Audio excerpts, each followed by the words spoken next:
kale danta gobolka marka laga hadlayo gobolku wixii loo xadeeyo xaq u lahaa ma xukumo wax waliba waxay leeyihiin maalin la xadeeyo annagu Soomaaliland baa gobolku la xadiyay xad annaga imika naloo gooyo gooniyada kamalihi Soomaaliland baa la mid Soomaaliland marka la wada xadeeyo la mid baanu halkaan doonayna hadageysa dawladdu laakiin gobolkaanu kala goynina oo wixii u soo baxay waliba waraaqda lagu siiyay sharciga loo siiyo oo wada xukumin intii kalena imikaanu kala goynina ma yeelayno waxaanu yeelayna ma waanu diidnay waxa weeyaan cuqaashu nama matalaan naftooda ka taliyeen ee kamay talinin naf gobol iyo naf dadweyne midna kamay talin wax dadku qaba ma oga uma soo baxaan waxuma keenaan warbixin ma eegaan dadku wuxuu qabo gobolku wuxuu yahay ma garanayaan waxay yaqaaniin maalin waxay cunaan ayaa yaqaaniin waanu diidnay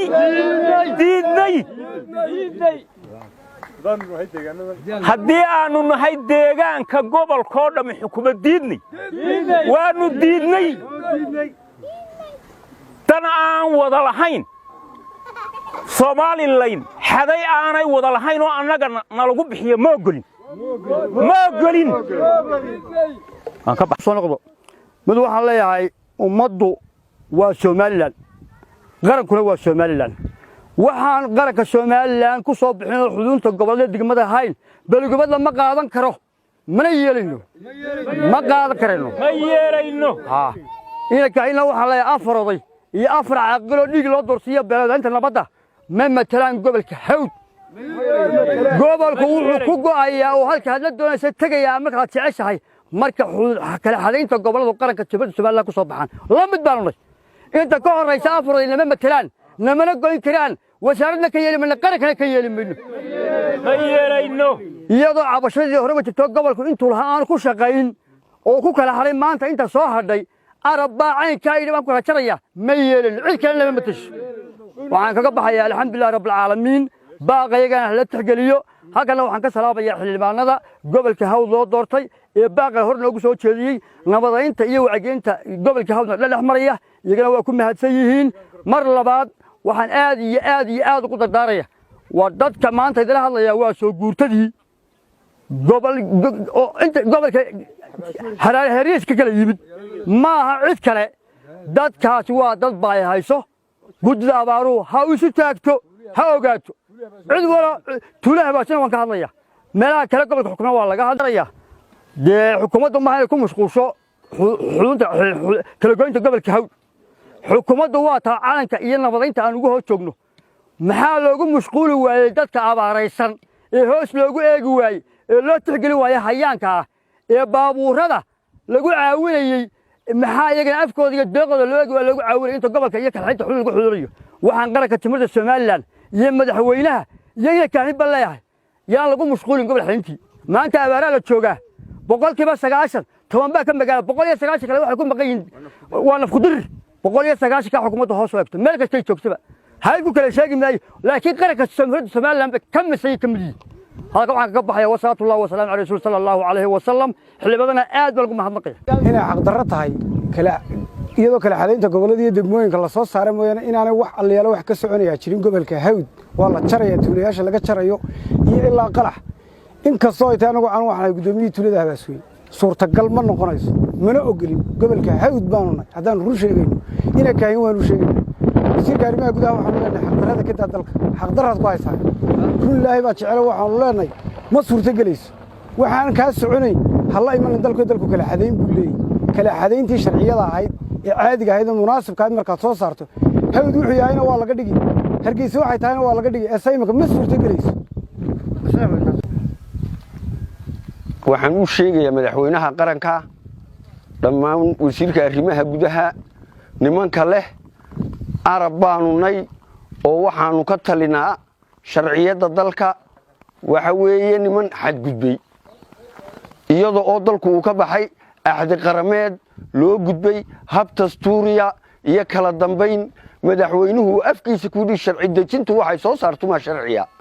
nimankaasi waxaan sharci ahayn oo maroorsiya oo hab qabiila oo dhul dad leeyay ay ku dhacayaan ayay wataan gobolkana adduunyada lama arag nin yidhaa gobolkaygii baan bireeyey waa dhuuni qaate dhadhama raac ah oo hunguri qaaday adeerow magihiinna ku ekaada adeerow shaqooyinka caaqilnimadiina ku ekaada dalku sharciya waa miir buu leeyahy dhulka dad baa iska leh sharci aad idinku gobolkan ku rartaana awood ma lihidin oo dalka sharci dejin baa ka jirta iyo kala sarreyn madaxweynahana waxaan u sheegayaa madaxweyne muuse waxaa tidhi qabiilkii waa laga baxay salaadiin waxba ka aqbali maayo caaqil hadalkiisa daa tani waa tii oo kale gobolkaasi wuxuu ku guurayaa sifo sharciya oo golaha sharci dejintu ay ka soo taliyeen kala xadaynta gobolada iyo degmooyinka qaranka markuu xeerka baarlamanku ansixiyo ayuu gobolkaasi guuri karaa ee la raro gobolka Gabiley ee la raro gobolka Saaxil ee goboladu la siman yahay loo rarayo midna waxaan leeyahay maxamed kaahinow adeero meeshan waxay leedahay dastuurku waa kaad kursiga ku fadhido kolba afar arabaha u yeedhin oo ama xilal qaata haya ama cad qaatayaala sharciga dalka u hoggaansan maayarkayaga aanu dooranay ee codka lagu doortay ee aqlabiyadda la siiyey madaxweynaha wada hadlaan waayo cod buu ku yimid annaguna matalaa cid kaloo u caaga jublayn kartaa iyo cid u hanjabi kartaa midna ma jiro adiga madaxweynaha ku magacaabay ninka doolaal la yidhaahdo mid baan leeyahay doolaalow shalay bay haydkaad halkaa wax ku dishay maantay taagantay adeeru darajada waxa lagu siiyay inaad ku tagto tukarraq maaha inaad arab kula dhex meeraysato maaha in kolba oday suudi la yidhaah kuu soo duso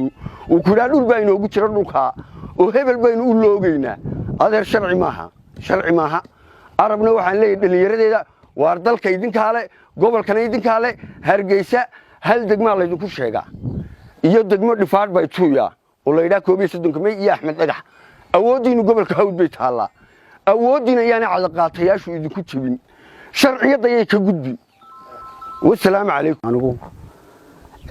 arrinta gobolka waxaa la yidhi waxay odayaal arab yidhi waanu matalaa oonu matalahayn ayaa yidhi waanu raraynaa wax ka jira ma jiraan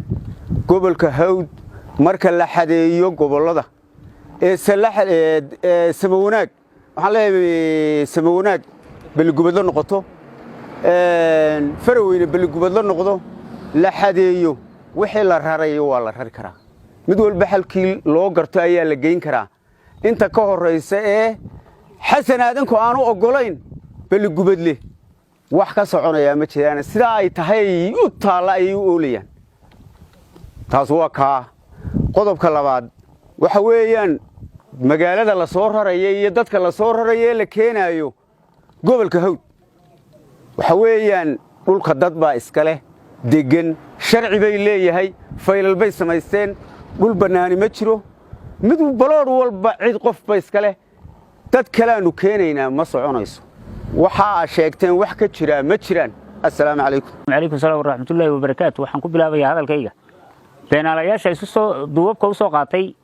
ummadda dagaalkeeda iyo beelaha culaysiintooda waxaan u sheegayaa in aanay matali karin carab dhulla aanay maanta carab iyo ku murmi karin cid kaloo deegaankii madaxweynaha iyo inta la halmaashan waxaan u sheegayaa inaan la horseedin dagaal beeleed ayaan u sheegayaa halkan waxa la yiraahdaa qarax deegaan weeye dadka deegaan baan ka mid ahay waxa weeye markay sidaa tahay hadalkiisa ka soo yeeray nimanka cuqaasha waxay noo horsaaday oo ay minka noo gelisay dagaal habeenkii xalay hadda waxaan ku seexanay dagaal waxa weeye dalkeenu maanta dagaal ma baahna dastuur iyo sharci buu leeyahay dalka waa la kala yaalaa hargeysa waa la wada degayay degmada beligubadle ama gobolka beligubadle waa gobol waxa ka soo jeeda cid gobol kastana cid baa ka soo jeeda waxa weeyaan faqradana lagu sameeyay maanta waa dhowr taabasho waxaanan tusanaa inaan waajibkayga ka qaadano dhulkay noqotay dadkana lagu soo rarayna loo keenayo dawladdu sifar sharciya wixii ay naga goosatay danguuda ogolin wixii kale ee nolol yimaada waa gaf waa gardaro dagaalna war ku xigna gabadhan dadkii dhulkan sheeganayay ee lahaabaan waxa weeyaan cuqaasha shalay hadashay waxay ka talin jireen meydku dee markuu dhintaabay ka talin jireen wixii dhinta iyagu dawladdee may ahayn waxa ay ku hadleen been bay ahayd gobolkan hawd waxa wada degan beelo fara badan oo dee gobol u yahay kuwaasunbaa ka talin kara oo ka hadli kara waxaan sheegayaa oon madaxweynaha u sheegayaa in cuqaashaa nimankaa yidhi arab baanu xukunnaa oo aanu maamulnaa inaanay waxba ka jirin oo ay yihiin odayaal dee wax loo dhiibay laguna soo ururiyey arabna aan mateli karin sharcina dee aanay ahayn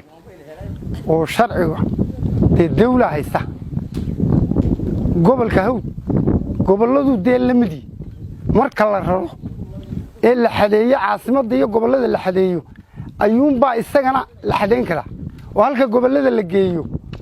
la geenaya waxaan haddaba madaxweynaha leeyahay mudane bal arrintaa hoos u eego nimankaasi waxay ku hadleen odayada sheeganaya wax la qaadan karaya maahe arrintaa hoos u eeg اللهم صل على محمد midowga gobolka midna waxa weeyaan cuqaasha midowga gobolka gobolku gobolladu la mid yahay marka gobollada loo soo baxo ee la xadaynayo iyo kana la xadaynaya sharcigu yimaadeen sharcidiisintu midna waxa weeyaan cuqaashu meydun bay ka talisaa iyo wax la dilay iyo wax xabad laabta loogu dhufanayo ee ka talisaa markii leeyahay nabadayna laabta xabadda kaga dhufta dee laba beelood baa la iska horgeynaya taasina ma dhacayso markaa mudane oo madaxweyne muuse biixi cabdi nimanka cuqaasha ee dadka isku dilaya ee shilimada ku hadlaya wax ka qabo labada beelood iska horgeynaya halkan gobolka xukuma gobolkana idinma kala laha markaa nimanka cuqaasha ee arab aan matalayn ee afkooga ka hadlaya lama qusayso haddaan arab nahay markaa waxaa ku yidhi madaxweyne aad baan ku salaamayaa madaxweyne nimanka laga qabo allahumma salli calaa maxamed sayyidina maxamed gudoomiye deegaanka darfacle deegaanka laga hadlayaana waa darfacle waana gobolka hawd mudane madaxweyne waxaan ku leeyahay dee annaga xildhibaanana xukuma degmaana xukunta gobol baana xukuma gobolka hawdna waxaa wada degan 3 qabiil awal baa degan oo arab baa degan oo ayuub baa degan ina odayaashooda ay ka wada hadlaan amba cuqaashooda ka wada hadlaan baa meesha taala inay qola ka hadashaa waa xaaraan waana shay aan meesha qaban waxaan leeyahay mudane madaxweyne dee dastuur iyo sharci baa loo guuray gobolkaan rarayaa markuu leeyahay gobollada Soomaaliland bilamidi haddii la raro gobollada Soomaaliland isna waa la raray sharci dejin wali sharci dejin raray odayaasha cuqaasha iska hadlay waxaan u arkaa niman iska hadlay niman cid iska horgeynaya inama yar xabada laabta kaga dhufo iyuu yiri dee isagaa ku dhufan doono u iman doona dhulka iyagaa leh sharci baa ka baxay golo deegaan buu leeyahay maayir baanu leenahay degmaanu leenahay gobol baanu leenahay waa lagu dilayaa waa laga qaadayaa waa nooca wax soconaya maaha sharciga hoos loo eego araboo qurina malatan waxa wada leh 3 beelood baa wada degan awal in ayuub arab haddii ay jirto cuqaal ka wada hadlaysa amba odayaal ka wada hadlayna 3 beelood u dhamaadana ka hadlaan weeye iyo garxaj waxa ka hadlay beel qura oo tiri saasaan yeelina gobolkaan wax ka jarayna waar gobolkeena wuxuu soo kordhiyay baan eegnayna wax ka jaraan damaanaan eegin aqli xumaana nu aragnay sharci dejintii dalkana ma namana matalaan waxaan leeyahay mudane madaxweyne arrinka u fiirso sharciga meel laga dhacaya dastuurkaa meel lagaga dhacaya kay somalilan ku dhaqantaa meel lagaga dhacaya kursigaas ku fadhidaa meel lagaga dhacaya xusbigaagaa meel lagaga dhacaya waa rag ujeeddo leh raggaa ujeeddada leh arrinkooda ha raacin inankaahina dee wuxuu u jeedo wasiirku ilaa al'aanag maanaa fahmin iyo inuu arabuun dee isaga layidhi dhakada ka fuushanow in la yidhi xusbiga baabii cid loo soo diray ninkaa weli ma garanayno waxaanu leenahay wasiir mudane wasiir iska ilaali wixii aan sharci ahayn wixii sharciina wuuna qabtaa gobolladaanu la qabnaa ina la guuraanu la qabnaa haddii gobollada la rarayo waanu aqbalaynaa sharci dejinta waxay soo saarto waanu aqbalaynaa waxaanaan laakiin gobollada la qabin ma yeelayno de annaka kana xukumaaba waa maayir ninka yidhi tan iyo raac tanna raaca geel raaci jira tanna raac ma tan magaceed baan kororsaday dee kay xukumin baa xukumi awalna ay xukumi jiray jiridii haddaan sii yaraha hadlana de annaka caasimadda maroodje xildhibaanba nooguma soo bixin 9 tan baaban leen xildhibaan kuwiina tuuraaniga igu soo biira taasina waa mid adag de ee bal ha laga fiirsado